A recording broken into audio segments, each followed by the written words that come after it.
On the podcast today is the absolute sensation, Matt Holland, who has been all across the world doing football coaching. And of course, he's joining me today. Matt, welcome to the podcast. Thank you very much. Looking forward to it.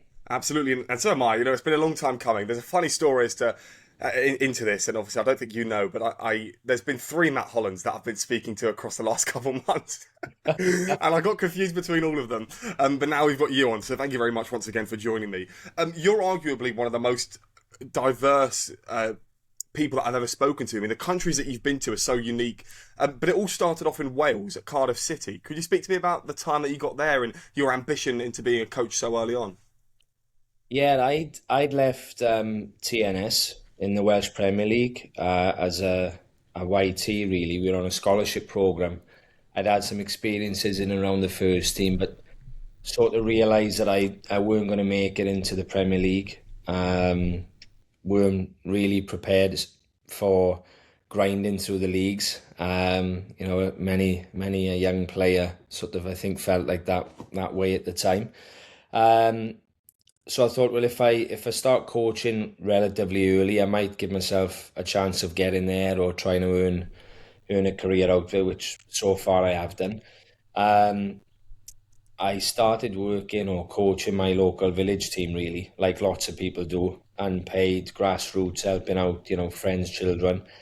And a gentleman called Gary Wilmot, I'm going to name drop him because he's the person that is well loved throughout the Welsh Valleys and connected to Cardiff City for decades and decades. He gave me my first sort of chance to join Cardiff City in the schools programme and the development programme.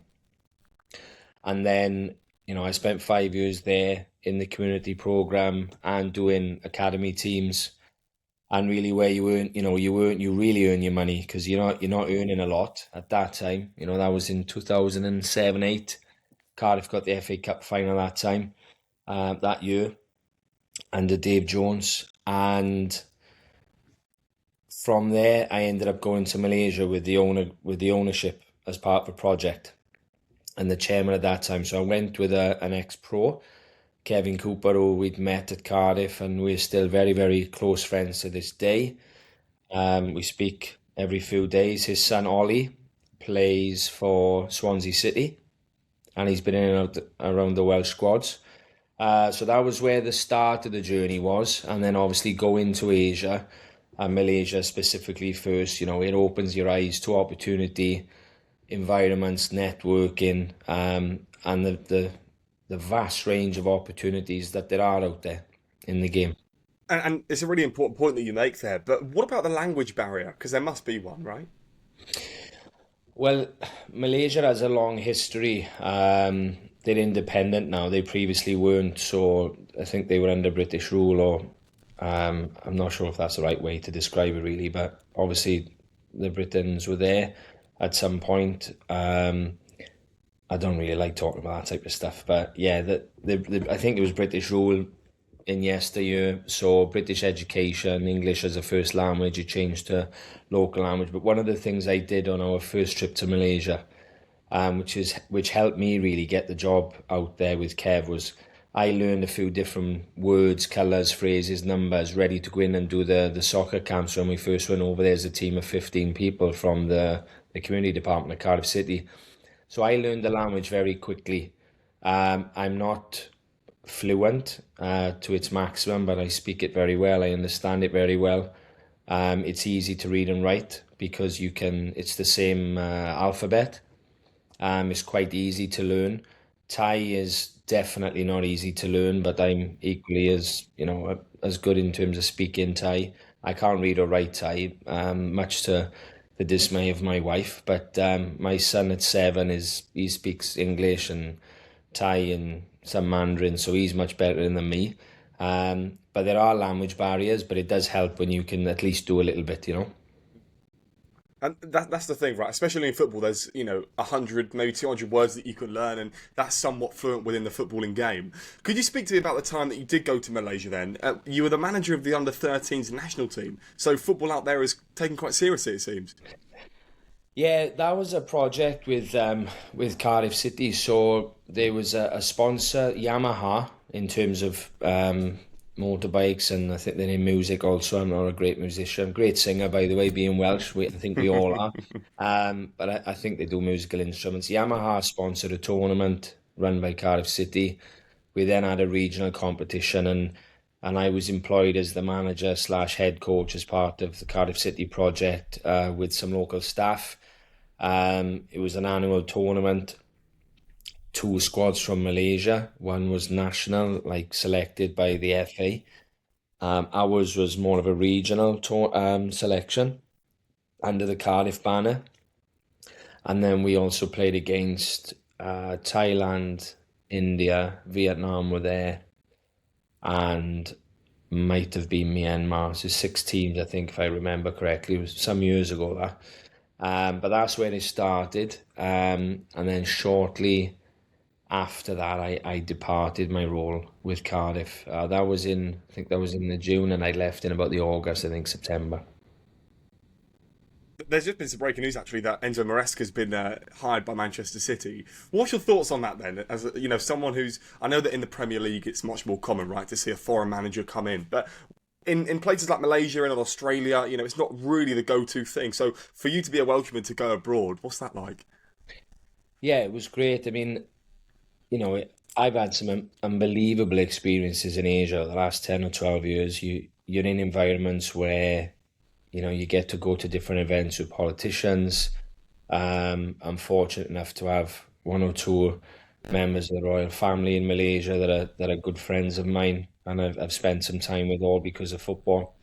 So you do get, I think the experiences I've got from moving to Malaysia and that jump I sort of took have been far better than I could have imagined being a Valley boy and a Rhondda Valley boy, compared to staying at home and just working hard at Cardiff City and trying to come up the ladder. There's a lot of expats around. There's a big expat coaching community in lots of the countries I've been to.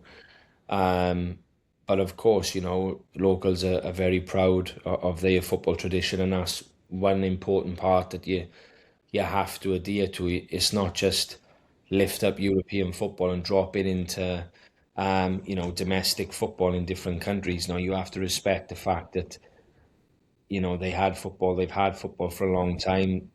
Cultural habits are ingrained in their football, and that's what makes their football great in their way. Also, I think as a foreign coach, what's important is you can try and help local people, and you can improve the environment. And I think if you can do that, then I think you're sort of halfway there, to trying to do something good, as long as you try and leave something with locals and you're not just coming to try and get a better salary. I think you have to make a meaningful contribution. And what's the salaries like in football in Thailand? Because I'm always told that Thailand's a really cheap place to live. If you're someone from the West, it's very easy to go and live there. But then if you're working there, you're probably earning, in my opinion, you'll be earning a wage that would, acclimatise to the economy of Thailand. No, it's very different. Like, I think it's well documented. Everybody, if you had to sort of say a cliche sort of statement, or, people in the Premier League are earning millions, etc., and tens of millions. There's a lot of money to be earned in lots of different parts of the world, but it does fluctuate a lot.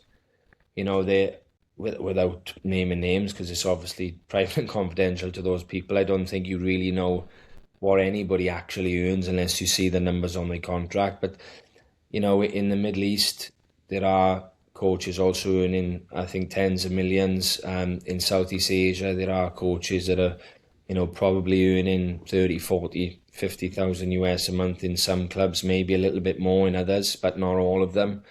I do believe there's good money in Japan and Korea. Certainly China is well documented in terms of the money that people have been paid over the years, but it fluctuates. It doesn't always come to every individual. It's certainly not paid. I'm only 37. I turned 38 in the summer. I feel much older than that at times, but it doesn't always filter all the way down. And you can get a range. You can get a range of jobs, with a range of salaries that are paid. Some are good, some are not so good. But you are right. In some of these countries, it's cheap to live. It's certainly not cheap in Dubai. Obviously, people know that. There's a cost of living. Thailand is much easier on the dollar in terms of living. But I also think it is, you can live in Thailand and spend a lot of money. You can live in a certain area. You can eat in certain restaurants. You can shop. If those who've never been to Thailand were to go to Bangkok, there are things there that you'd see in Dubai.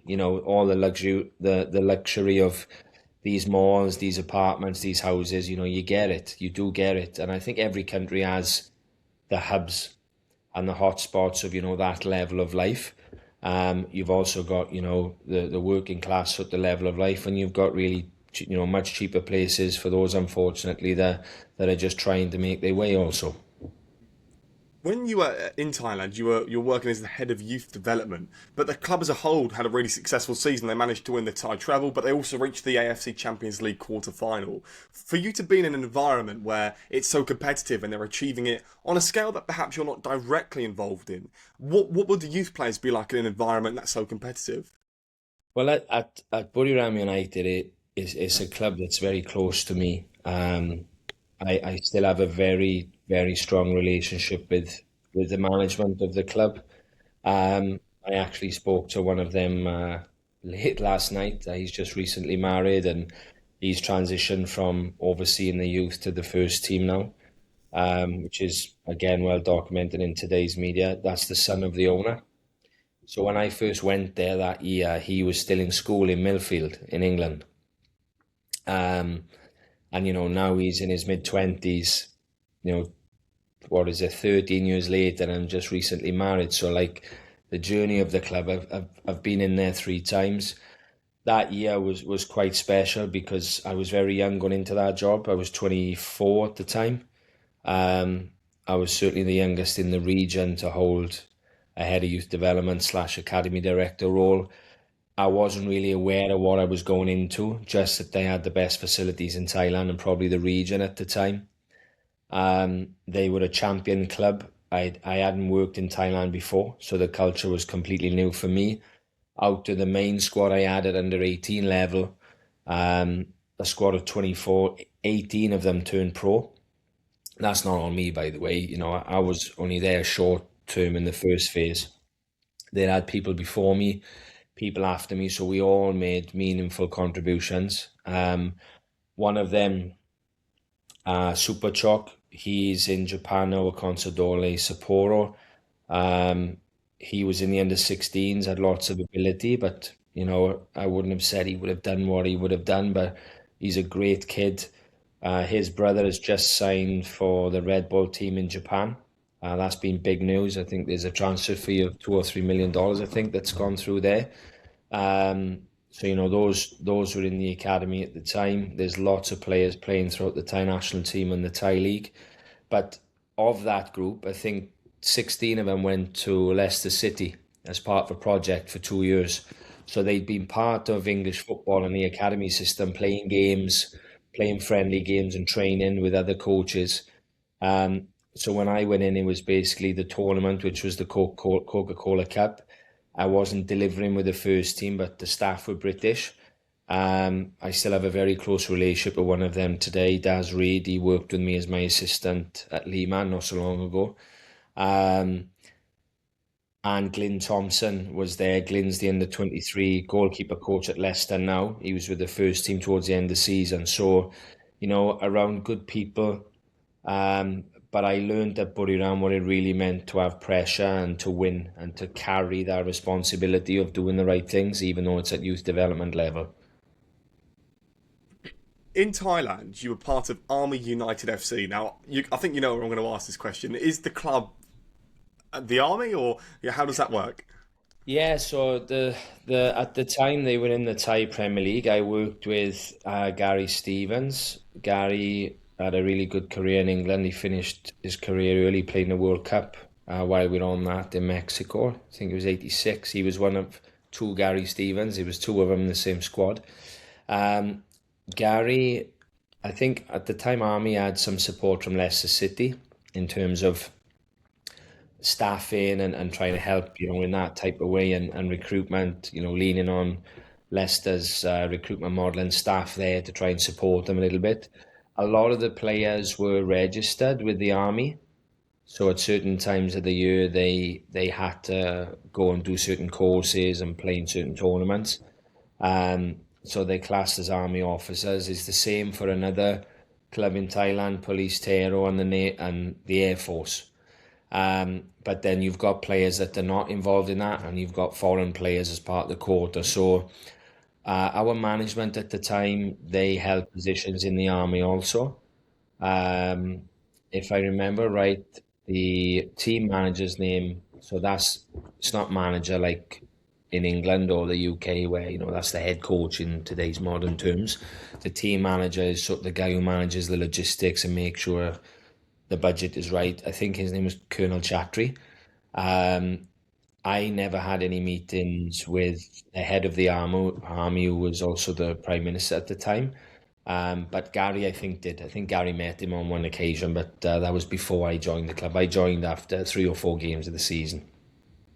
It's interesting, isn't it? Because is my screen on black, or are we still?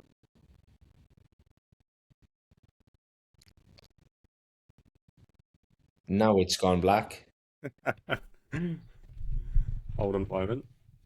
Uh, can you hear me at least? Yeah, I can hear you. Okay, Yeah, I can I'll hear ask you. you the question Yeah, and see what my laptop's doing because it's yeah, playing that's games on me. fine. No Um, worries. you were then in Thailand again under Gary Stevens for a few months at Port FC, if I'm not wrong. Could you speak Yeah. to me about what the desire was to work with Gary, or why did Gary want you to come to the next club with him? I was put on to Gary by Daz Reed, the gentleman that I told about. He'd met Gary in Thailand. It's usually the case when you're new to a country, you connect with people that you're familiar with or you have relations with. Gary was looking for an assistant. Daz sent my CV through. We had a conversation. He invited me in. Gary was very sort of humble, I think, at the time. I don't think he minded me sharing me. I haven't spoke for a long, long time, but I think he'd done his pro license many, many years ago. And during certain times, I think it was about new education that I'd recently come through with. So it wasn't me at all educating Gary, because that's not what it was. It was just modern day knowledge from new courses and learning I'd been through as a slightly younger coach, trying to come in and implement that into the team. And it was quite a good time because we'd had 3 weeks off for the FIFA break. So it was a bit different in Asia then to what it's like, what it was like in Europe. The Thai national team had a little bit more time. They stopped the league, so it was you almost had 3 weeks to implement certain things, and we did that. And he liked it, and I liked it. And then Port were struggling down the bottom or hovering. I'd left. I was actually due to go to the Ukraine at the time with a Dutch coach after we'd left army. I was in England. Um, I was waiting for the deal to pull through, and the war started. So at the time, not this new one now, the one before. So the coach decided to leave, and then about I think a couple of days after, Gary messaged me asking if I'd want to go back to Thailand with Port, and you ask all the usual questions, of well, what does the money look like? What's the package? And he said, look, just if you can come on a plane and get on a plane and come, we'll sort it out you. And I took that leap. So we had a meeting. We negotiated the contract. Guy was very fair with me. He looked after me with that contract. And we went into the club. And unfortunately, we were just always a little bit too far off a result. There was never big losses. They were 1-0 here, 2-1 there. It was all close. And unfortunately, it was just a tough time. A lot of new players came in the window, and you didn't really have that time to execute. And unfortunately, we left. I had a chance to stay at the club, um, but I felt it wasn't the right thing to do because I went in with Gary, so I left at the same time. It's really interesting because, sorry by the way about the camera situation. I don't know what happened, That's okay. That's fine. but I'm really interested to find out about the best experiences you've had because you have travelled the world doing a job that you obviously love, and every time you move on, I think you've got a young lad and you've got a partner to support as well. So every time that you move, do they come with you or do they stay in a certain country? Yeah, it's different. So my wife, before my boy Denny was born, she came to India with me. I was single before that, so I met Goy actually when we was at port with Gary, and then I had an opportunity to go to India, to Bangalore with Ashley Westwood in the December. We'd met in the July, so I asked her if she'd want to try a move to India and see how we would go in our own relationship. So she did. She dealt with some challenges there of being away from home and me being on the road for 8 to 10 days at a time. But she dealt with it, and I sort of knew then that she was the right one, because if she can handle football, then you can just about handle anything. Football's such a difficult business, which it is. It's a difficult sport. You go into a club, you get fired. You up sticks and go at the drop of a hat. I've done that so many times, like so many others. Um, I'm a bit more cautious with it now and a bit more strategic with it now because Denny's a bit older. He's 7, with school and everything. So my wife came to India with me. We came back. Denny was born in Thailand. I was in Malaysia, so she was heavily pregnant when I went. Um, so they didn't move anywhere. And then I went to Hong Kong. So Denny and Goy came to Hong Kong. They came the first time when I was academy director. My second spell at the club as head coach, they were due to come, but we held on a little bit just because the school was overlapping, and the sort of we were fine in terms of results, but I weren't quite sure come the summer. I think there was a lot of change required, and we needed to go through that journey between myself and the management of the club, etc., and the owner. So I told them to stay in Thailand because it's near enough. It's a 2.5 hour flight. Do you know what I mean? Denny's football wouldn't have to get disturbed. His school wouldn't have to get disturbed. And Hong Kong is expensive. It's very expensive. And school was difficult. For him to go to the right school for me, it would have cost probably 60% the salary. Do you know what I mean? At the school I wanted him to go to. So there was many things that we had to decide on whether they would travel. Um, but I think now when I take new roles, the one it's a bit different with national team. It's easier because I fly in and fly out. But now when I take new roles moving forward, there's always a respite because he's already in school. So I'd probably go by myself, make sure the first few months are settled and you clear that up. And then when he finishes school, the school year, the school term, we're able to transition effectively. That's the realism of the world of football, right? And I suppose a lot of jobs that require you to change over to different countries. Do you ever sit down to your boy and say, like, what's the best country that you've experienced? Because for him, it's a new way of life as well. Yeah, do you know what? It's funny because he sees Hong Kong as his home because that's the early memories he has of traveling as a 2-year-old. So he has a very deep connection there and always speaks about it. He's obviously a very proud, Thai national. But he also knows that, he wears the same jersey as Gareth Bale used to. So, being Welsh. So he's got quite a mix. He's travelled so many parts of the world. He's been to America. Obviously, these are holidays. He's been to Singapore. He's been to Malaysia. He's been to Indonesia. I took him to Saudi Arabia where he met Ronaldo. Yeah, so he's a very lucky boy. He's been to England also. He's going to China the end of July for a football tournament. So he's in a really good position um, to, to comment on that. But he's so full of life. His experiences really. I just try and make sure that he understands that football is an important part of my life, and the reason why we have football, the reason why we have our family is because I met his mum whilst I was working in football. So without football, I wouldn't have met his mum, for example. So it's brought you all together. Yeah, so he's very aware of that. He's very aware of it. 'Cause that's a really good story then about Ronaldo. Talk to me about the Ronaldo thing, because I'm presuming it wasn't just it was a purposeful thing, right? Was it? I it was a complete surprise. So I needed to go to Saudi as part of a consultation I have and a contract. So I I went and I sort of said to my wife, I said, why didn't you just come? Different holiday, Saudi Arabia. People are not sure, is that a holiday destination? But look, in Riyadh, I said, at the time, Neymar was there playing for Al Hilal. I said, Neymar's there, the WWE is there, which we hadn't started to watch as a family at the time. I said, there's a dolphinarium there. There's a bit of a theme park, which is called the Boulevard. I said, Al Nassr will play in the Champions League. I'll have a couple of meetings that I need to have, and then we go from there. So it was all pretty planned out, but difficult. The day we met Ronaldo, I knew where the team was staying as part of the consultation.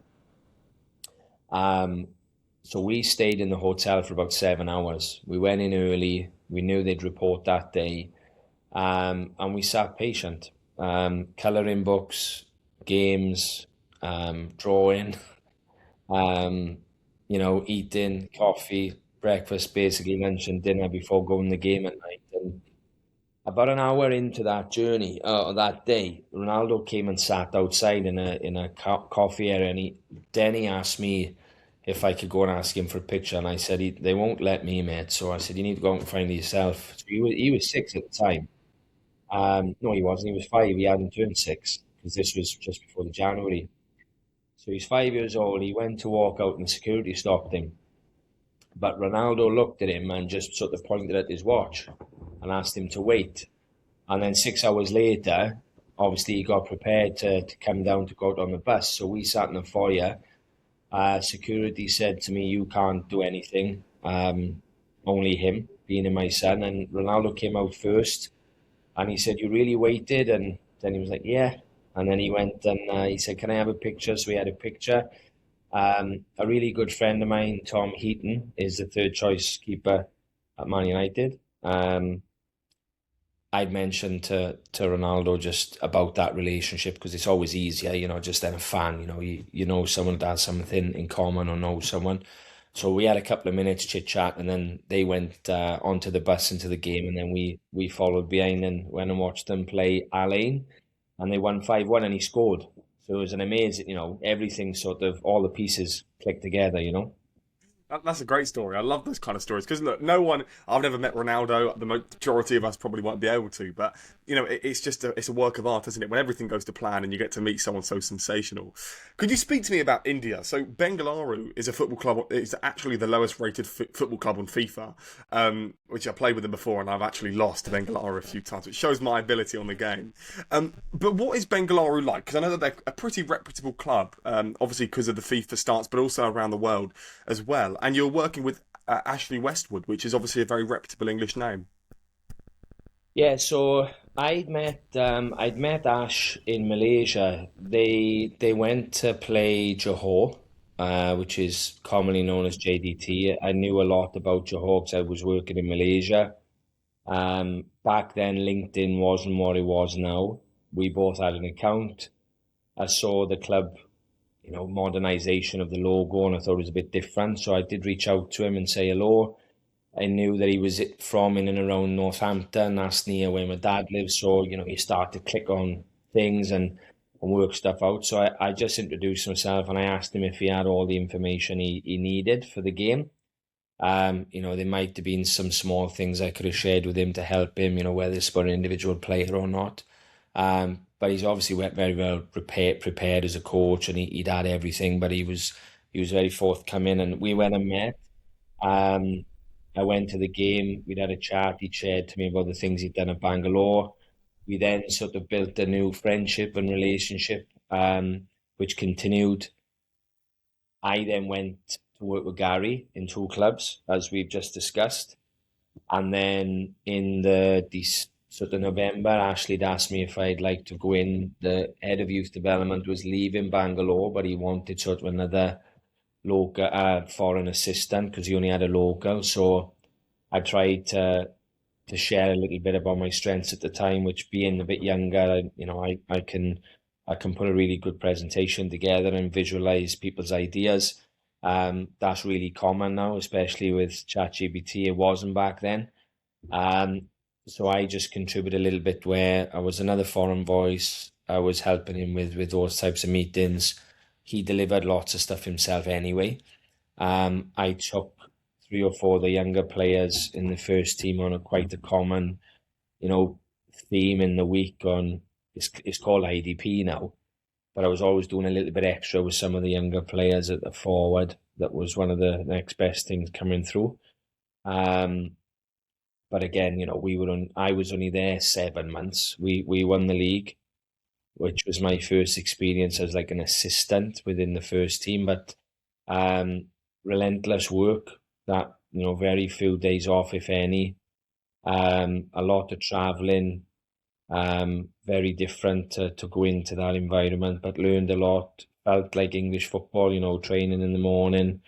Learned a lot from Ash. A lot of standards that he shared from the career that he had. I think it was only a season in the Premier League with Bradford, but and he had a tough time because I think he got suspended as the season was started the year before, and it carried over, and so he didn't quite have the break he needed in the Premier League. But very solid championship career, and then he just kept dropping down as people do when they get older. But captain, many of his teams, was around good coaches, historical names, Dario Grari, etc., Sir Alex Ferguson, other people along the way. And I also learned again, I'd had experiences from Cardiff where you're fighting with Swansea and you learn about standards from like Dave.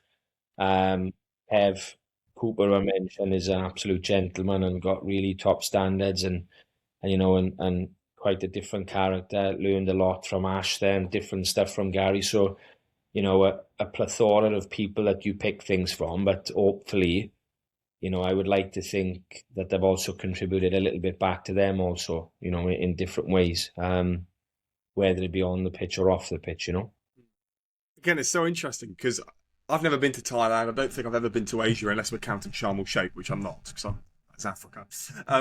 But what is the Asian football like? Because I know it will change per country, but as a whole, if you could brand Asian football in a few words, what would it be? Oh wow. It's very it's diverse. Um, it's authentic. Um, and in a real positive way. This is the only word I can think of right now because I'm on the spot, but it's wild, but in a healthy, positive way. There's excitement, there's fans, there's people that love the game, there's management that love the game, there's people of wealth that love the game that take clubs on a private level. There's governments, in terms of government funding, and state funding that support the game. Um, when we know that in England, come 3 o'clock on a Saturday, people have worked all week to go to the game. It is very much the same in Asia also. People live for it. The Premier League is light years away for so many people, tens of millions, hundreds of millions across Asia because they can't travel there for whether it be for, most of the time, it's obviously affordability, isn't it? It's not easy to fly that far away across, generally working class people. A lot of people can, but a lot of people can't, or the majority can't. So, the passion for football is huge. And I think that's probably the best way to describe it. When you were head coach in Thailand of Nong Bua, and I always have to apologise for my pronunciations of some clubs. Oh, it's pretty close. Okay, Yeah. good to know. You reached the Thai League Cup semi-finals as the top man of the team. What do you prefer? Do you prefer to be the assistant or do you prefer to be the main man? Uh, I'm pausing you, and there's probably people are going to listen and go, and he definitely wants to be an head coach, but he don't want to say it. But like, I think the main thing for me is that I can contribute to the environment. Some people, and it's totally fine, by the way, and I'm not knocking anybody who's like this. Some people only want to be that and want to be a head coach and a leader, and they won't drop down, they won't change their job unless they have to really survive. But for me, I like projects, and I'm not being, this old cliche philosophical project man. I need a project, but if it's academy football and it's a good environment and you feel you can contribute and make positive strides, and I'm very strategic in my approach to different roles. Um, that's something that I like. If it's at first team level and the coach has been at a top level. Like there's a few people asking me certain things now at this period of time that have been at the real highest level. It's always interesting to work with them if things can happen. But then at the same time, I'm also not daft in there's lots of jobs I've been asked for as a head coach also in the region I work and live. Um, and they're not quite right. Now, you'll never say no to people because you just go along the way of what you need to go along with until an offer comes. But sometimes they're just non-starters.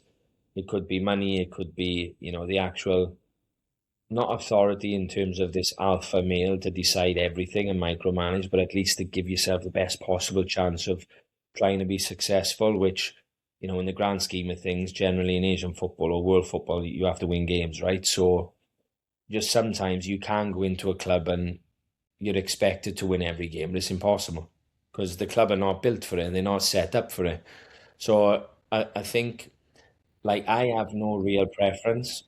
When I was at Lehman, I really loved the job as head coach. I liked that more than Nongua because I was working with a friend that I'd known for 15 years. I knew the club. I knew what we could build. I knew the owner at the time when I went and wanted to do was allowing me to do certain things. So I preferred that job. But then if you look at Nongua as head coach, I would say that I preferred my time as an assistant. For example, at Bangalore with Ashley or with the Hong Kong national team with Ashley, for example, than what I did as a head coach at Nongua.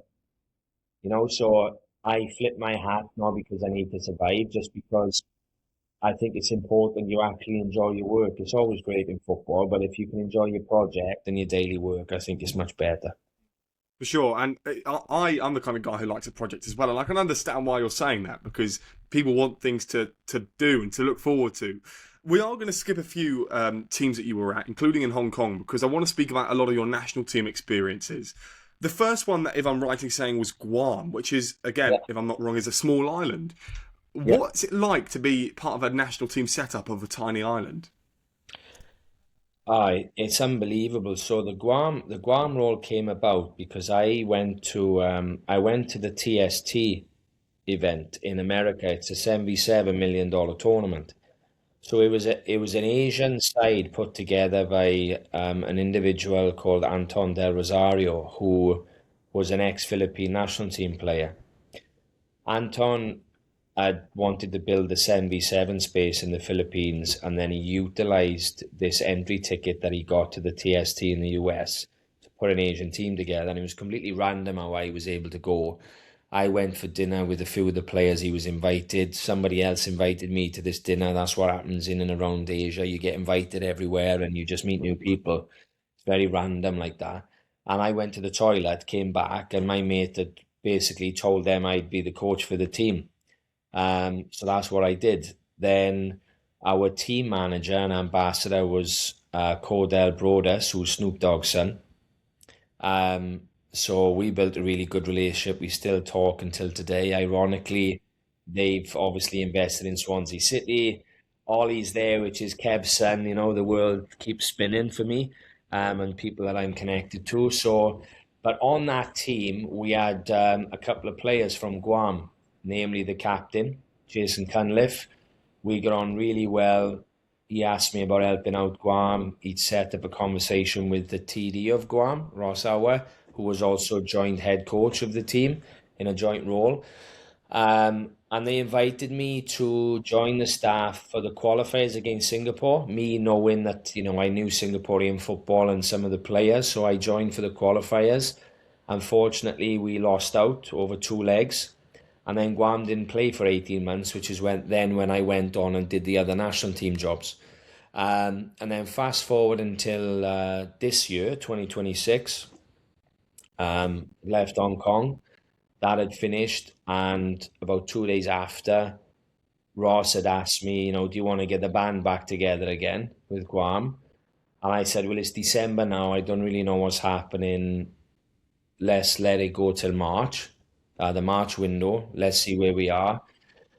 And it was all a bit last minute. I'd had a plan to go to the US anyway. I'd had some bits and pieces and people to see out there to do different stuff. I love America. I enjoy every time I go there. Different regions, know lots of people there from home. Where Lots do of you people go like. most in America? Um, well, to the normally I tell my wife like Los Angeles, but it's more closer to Las Vegas. That's been, the last few trips. But I've been more on that side. I've been more to California than Florida. I've not spent any time really in the north side, New York. My wife has, and my mum and my son, they went there. I went to California. But yeah, where it's a bit hotter for me, that's better. But I've been in a fair few places. So what happened was I was planning a trip anyway to America. I was going there, and then Ross said, "Oh, are you available for the FIFA window?" And I said, "Where is it?" And he said, "It's in Puerto Rico." I'm like, "Wow, Bad Bunny territory." Like I've never been to Puerto Rico, so we went, and it was great. The average age of the team.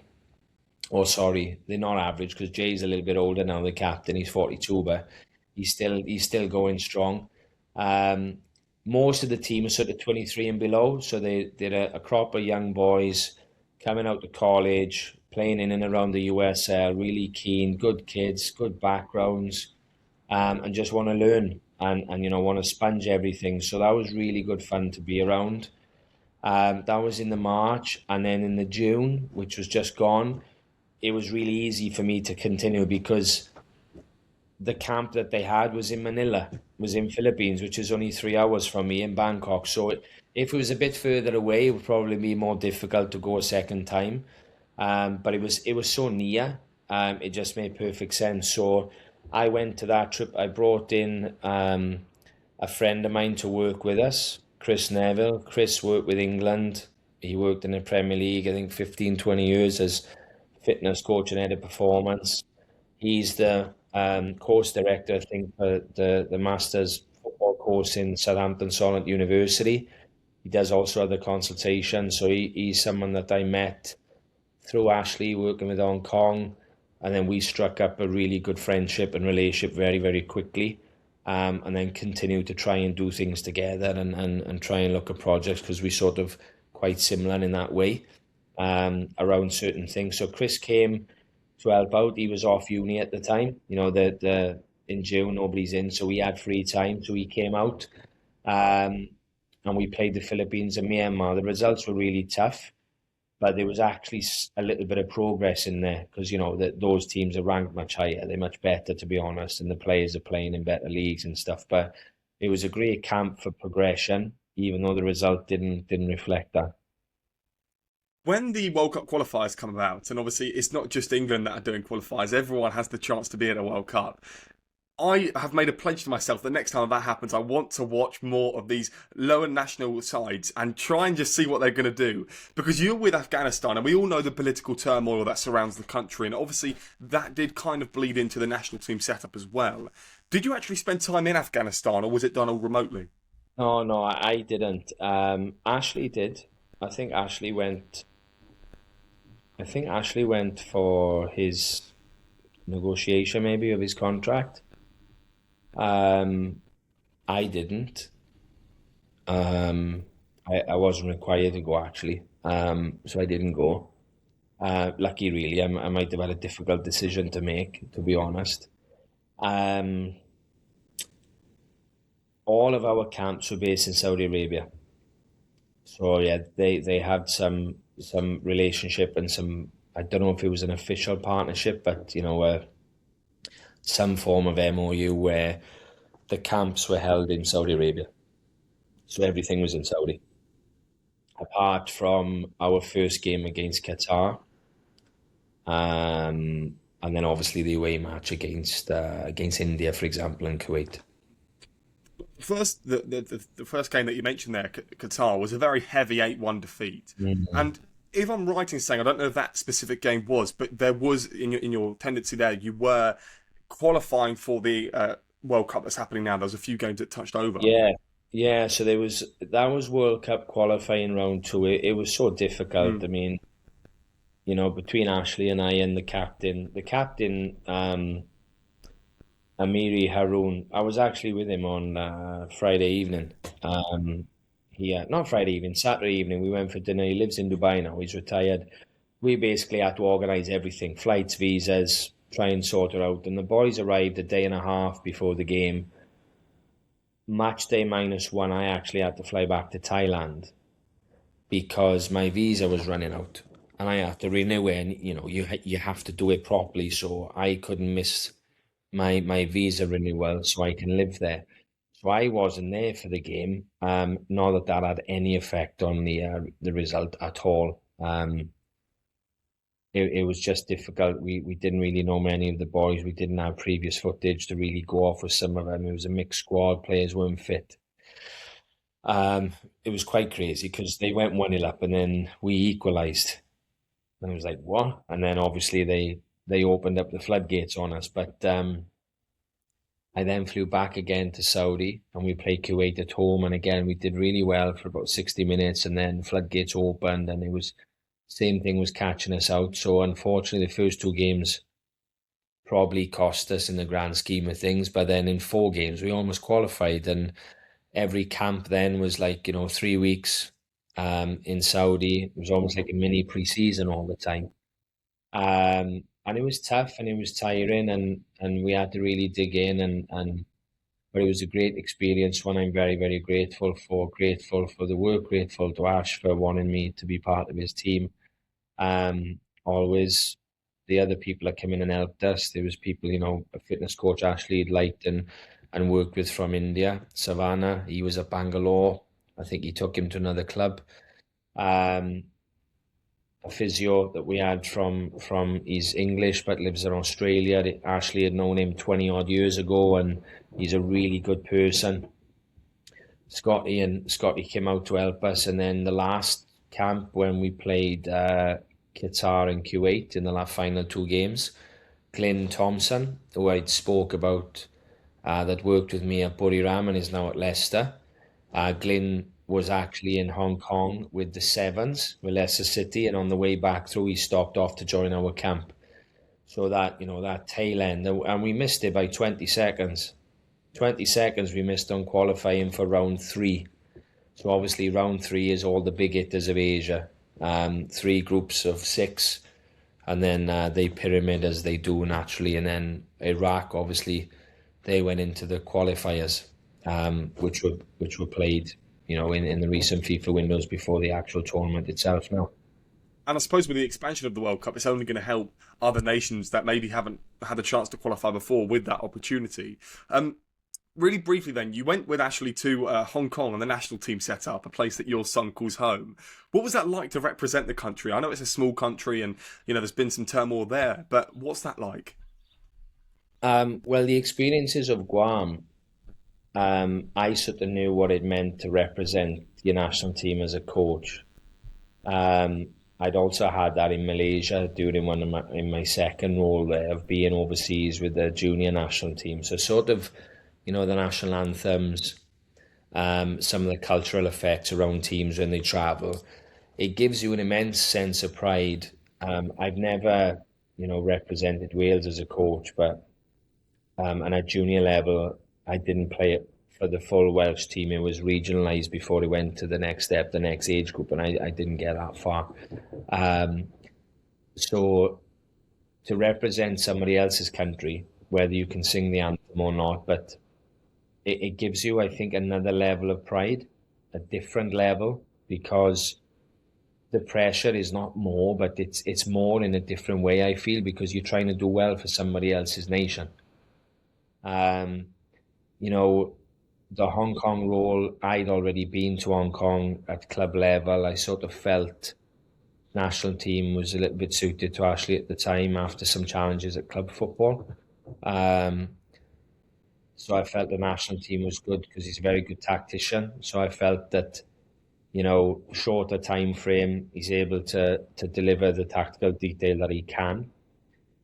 I felt that it might be a good role for him if he became available, and then it did. So after the exit in Afghanistan, it was open for application and an interview. So that's how that process went.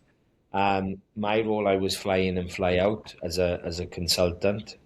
just to make sure everything is done properly.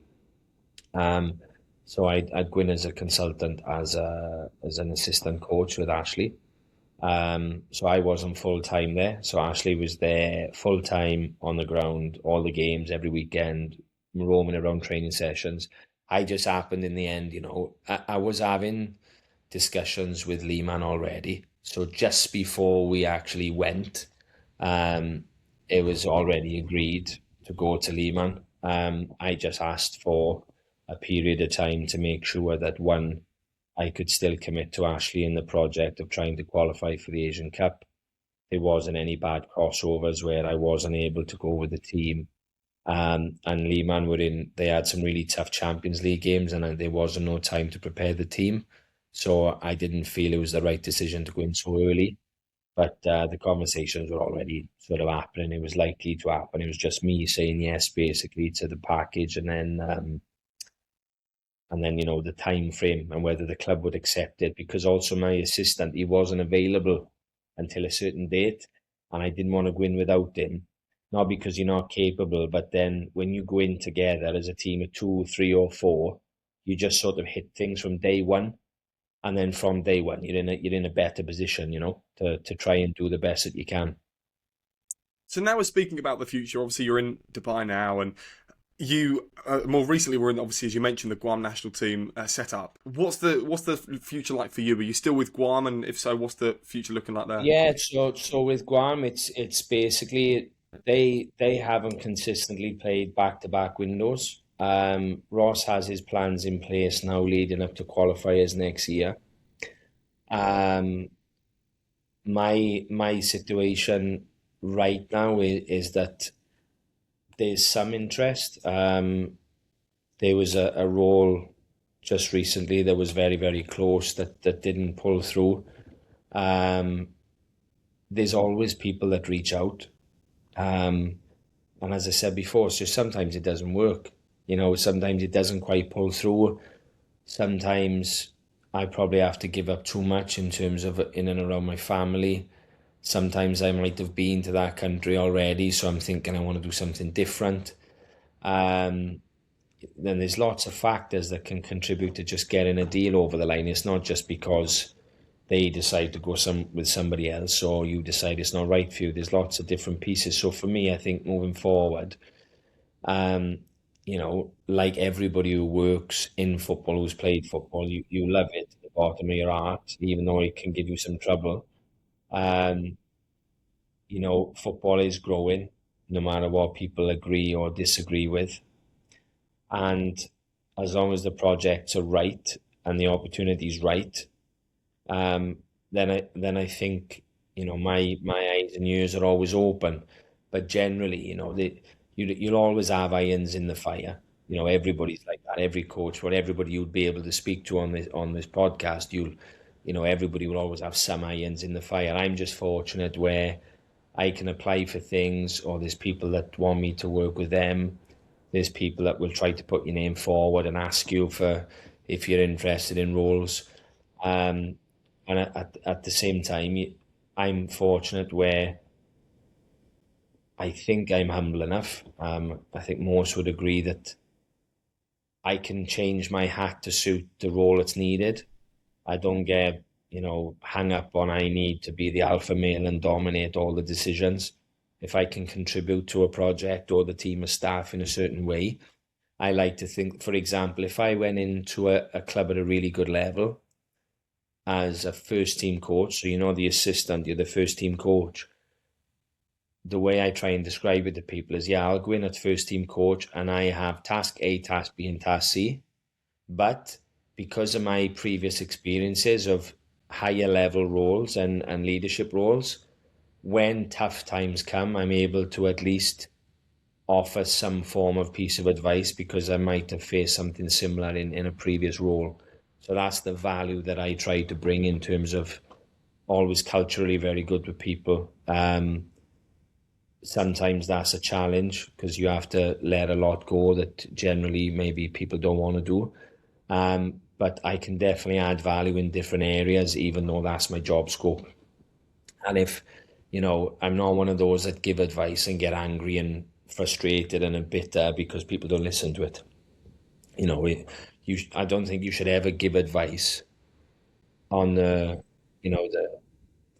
premise that people must take it. It's your choice to give it. If people don't want to take it, that's their decision. That's their bread and butter. They are paid a different salary to you. They have a different role and responsibility or responsibilities to you, to make that decision. But hopefully, your advice can contribute to a stronger decision. Well, Matt, my last question for you then is obviously you're a very young guy. You've achieved, I think, a lot for someone who's 37, 38 years old. And obviously, happy birthday for when it comes round. Thank you. How many more countries do you want to tick off? Because it seems like you've already got quite a lot. Yeah, it's probably more about Danny. I think I don't want him to hop, skip, and a jump too much. I definitely think that I'd like to try a new country. I also wouldn't say no to the other countries. I think I'd like to try the Middle East. I think I'd like to be here on a full-time basis. I definitely would like to go back to America, and to be there on a full-time basis. Um, I'd prefer Japan probably over Korea as an example of those on the Far East. Um, but again, I think that the continent of Africa is really interesting. I don't speak amazing French. I spoke it at school. I had good grades. I had two Ivorians and a Cameroonian. Two Cameroonians and one Ivorian at Buriram. I was picking things up with them. I then had a Cameroonian at Port FC. So I was picking it up again. So to be in and around Africa, if I can tick off everywhere in terms of my career to say that I managed to work on all continents and regions, then I think I'll be able to look back on my football journey and be pretty pleased that a young boy from the Rhondda. Obviously, looking back, I'll be a bit different to a young boy. I'll be much older, but coming from where I grew up, um, to be able to have said I've had those experiences and been on the TV in India and done the Premier League and done World Cup punditry. If you offer me that later in life, earlier, I would have snapped people's hands off for it. Well, Matt, thank you very much for joining me on the podcast. It's been an absolute pleasure speaking to you today. Super, thanks very much. Hopefully people can take a little bit away from it. So, and if anybody wants to reach out, then I've got LinkedIn and Instagram. I'd be happy to help people if they're struggling or they're not sure where to go next.